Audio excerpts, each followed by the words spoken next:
Everybody asking how we doing, say we good. Don't need no one to tell me how to live just like they would. It ain't their business, but they in it, I don't know why. Revolved around my life after I found another.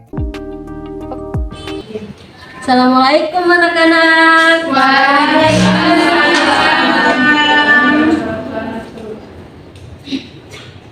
Baik, hari ini kita akan belajar mengenai ciri-ciri makhluk hidup. Sebelum kita melangkah ke pembelajaran, sebelumnya kita harus berdoa terlebih dahulu.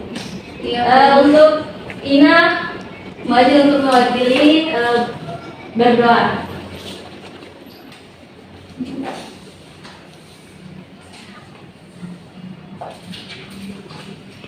Baik teman-teman, sebelum kita belajar, marilah kita berdoa menurut keyakinan dan kepercayaan agama masing-masing. Berdoa mulai. Selesai. Nah, tepuk tangan buat Ina. Nah, sekarang kita akan menyanyikan lagu Indonesia Raya supaya kita lebih semangat. Ayo, anak-anak berdiri untuk menyanyikan lagu Indonesia Raya. Iya Bu.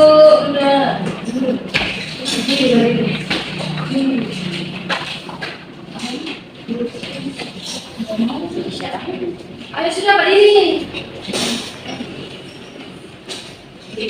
Ayo, 1, 2, 3.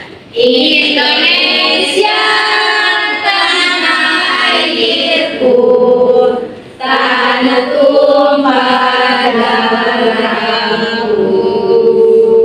Di sana aku berdiri, jadi pandu hidupku.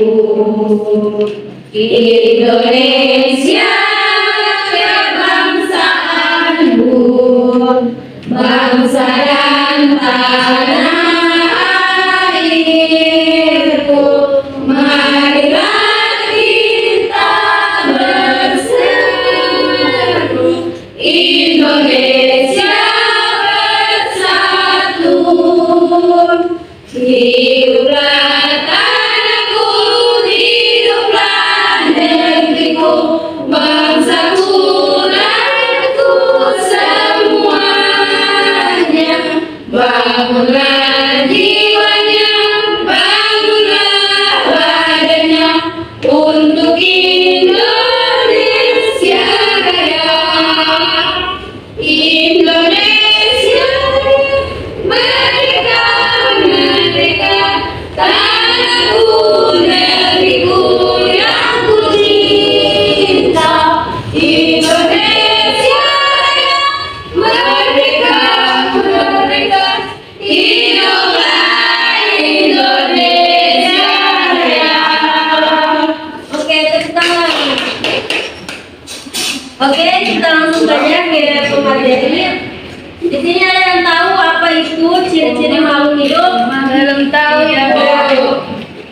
Ciri-ciri makhluk hidup itu merupakan sesuatu yang diciptakan oleh Tuhan seperti manusia, hewan, dan tumbuh-tumbuhan. Jadi, ciri-ciri makhluk hidup itu apa saja? Yang pertama adalah bernapas. Apa itu bernapas?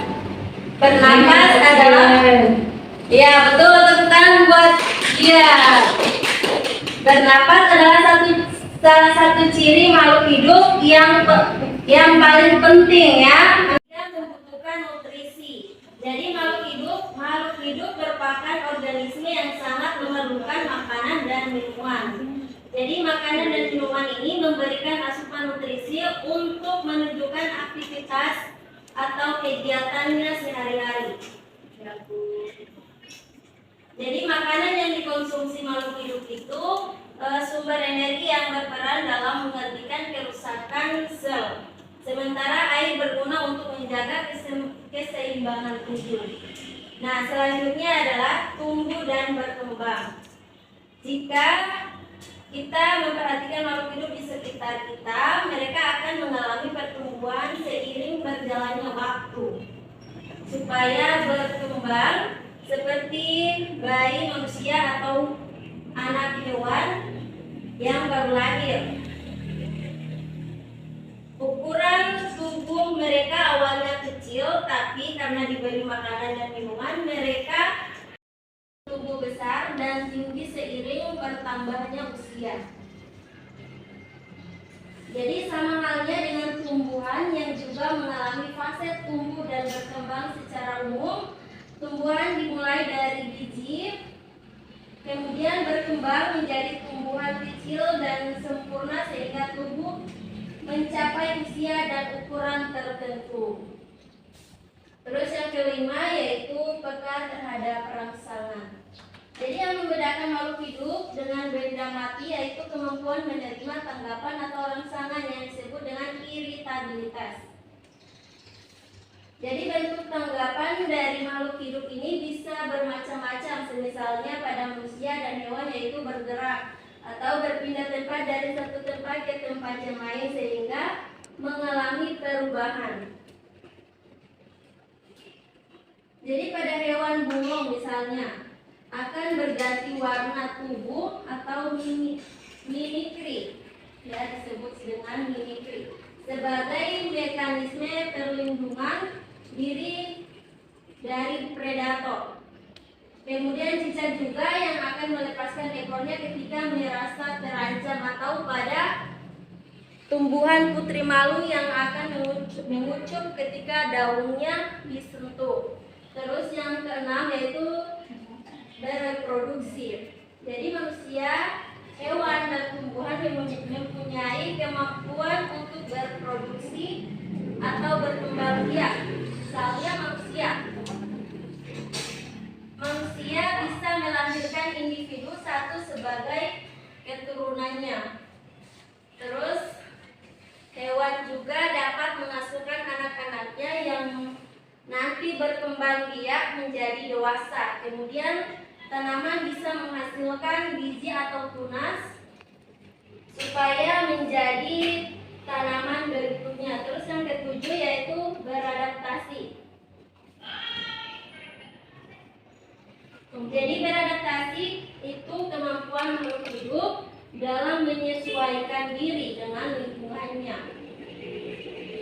Apabila makhluk hidup tidak mampu beradaptasi, tentu sulit bertahan hidup karena tidak nyaman di lingkungan tersebut.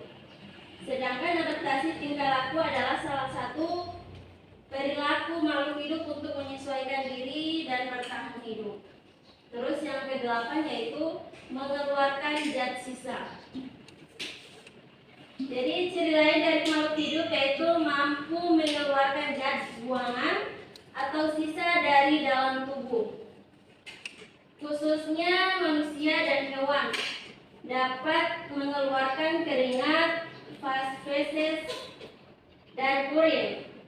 Sementara pada tumbuh-tumbuhan yaitu zat sisa tersebut berupa CO2 ketika proses respirasi dan CO2 ketika proses fotosintesis. Jadi yang terakhir yaitu mengalami metabolisme. Jadi ciri-ciri makhluk hidup itu selanjutnya mengalami metabolisme. Jadi metabolisme adalah proses biokimia yang mendukung makhluk hidup supaya tetap bertahan hidup. Nah, jadi itu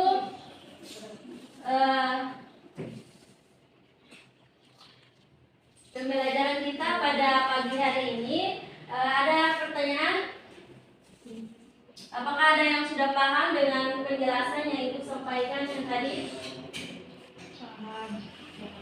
Paham. Baik, itu saja materi kita pada pagi hari ini. Mungkin kalian sudah lapar ya. Jadi cukup hari ini. Minggu depan kita akan melanjutkan materi yang selanjutnya. Ya Bu, baik itu saja. Assalamualaikum warahmatullahi wabarakatuh. Wahai